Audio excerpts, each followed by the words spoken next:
मान्यवर उपस्थित असलेले जिल्ह्यातील सर्व मला असणारे सर्व वडीलधारी महिला, माझे सर्व तरुण सहकारी बंधू आणि भगिनी, आज आपण दादा पाटील यांच्या नेतृत्वामध्ये जे लाक्षणिक उपोषण चालू आहे,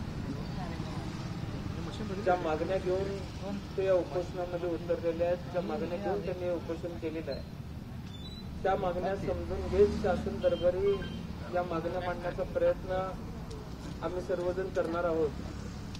आणि माझी एक विनंती चंद्रकांत दादांना असणार आहे की आम्ही सगळेजण या मागण्या शासन दरबारी मांडणार आहे।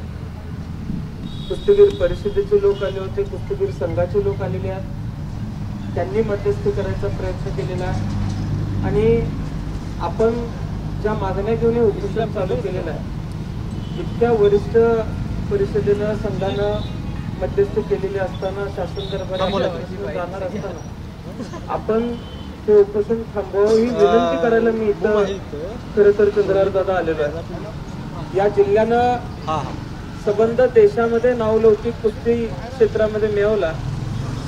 त्यामध्ये आपले पैलवान मारुती माने साहेब असतील, पैलवान खेडारकर साहेब असतील, पैलवान खलसनाळे असतील, या सगळ्या लोकांनी इथली लाल माती संबंध देशामध्ये गौरवली। आणि आज अशा परिस्थितीमध्ये असताना तुम्ही सुद्धा त्या ठिकाणी डबल महाराष्ट्र केसरी होता, असं असताना आपल्यासारख्या एका नावाजलेल्या पैलवानांना या मागण्या घेऊन कुस्ती क्षेत्राच्या वृद्धिंगत व्हावं यासाठी उपोषणाला बसणं हा काय पर्याय आम्हाला सर्वांना योग्य वाटत नाही। माझी आपल्याला विनंती आहे, माझी इथं असलेल्या सर्व तरुण सहकाऱ्यांच्या वतीनं तुम्हाला विनंती आहे की यामधल्या ज्या मागण्या आहेत त्यातली खरं तर जी PSI ची मागणी तुम्ही इथं मांडलेली होती, ती आबा असताना आबांनीच घोषणा केली होती, त्याच्यानंतर आबा गेले, त्याची अंमलबजावणी झाली नाही। पण ती मागणी, ज्या मागणीचा शब्द तुम्हाला आबांनी दिला होता तो पूर्ण करण्याच्या दृष्टीनं मी या राज्याच्या मुख्यमंत्र्यांची, गृहमंत्र्यांची भेट घेईन आणि कुस्ती क्षेत्रामध्ये नावलौकिक मिळवणाऱ्या पैलवानांना अशा पद्धतीने नियुक्त्या झाल्या पाहिजेत।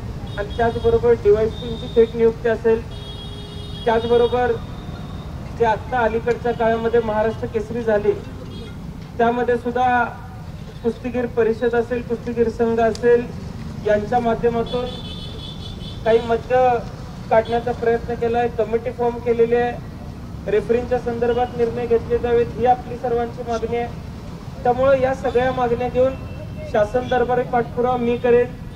पैलवान म्हणून आपण आपल्या पद्धतीनं पाठपुरावा करताय, त्यामुळे माझी तुम्हाला विनंती आहे की हा नावलौकिक मिळवलेला जिल्हा आहे आणि या नावलौकिक मिळवलेल्या जिल्ह्यामध्ये एखादी आपल्यातली व्यक्ती जर लाल माती वाचवायसाठी बसली असेल तर त्या मागणीला आमचा संपूर्णपणे पाठिंबा हे मी आज या ठिकाणी आपल्याला सांगू इच्छितो।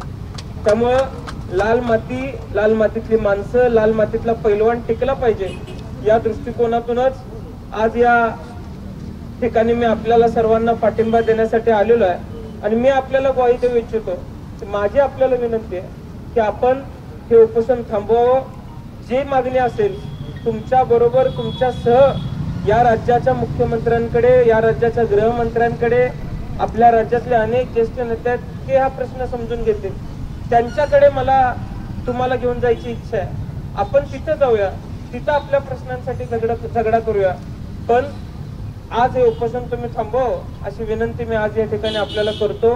माझी इथल्या सर्वच त्यांच्या सहकाऱ्यांना सुद्धा विनंती आहे की आपण सर्वांनी हे उपोषण इथं थांबवावं आणि या ज्या मागण्या आहेत त्या मागण्या येणाऱ्या काळामध्ये सकारात्मक दृष्टिकोनातून सोडवण्याचा प्रयत्न आम्ही सगळे मिळून करू, एवढंच आज या ठिकाणी आपल्याला सांगतो।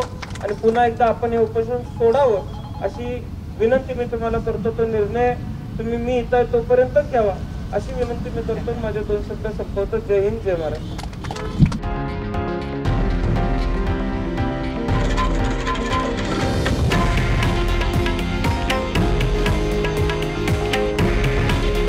हे आहे देशातील नंबर 1 न्यूज नेटवर्क आणि आपण पाहत आहात TV9 मराठी। काळजी तुमची, हित महाराष्ट्राचं।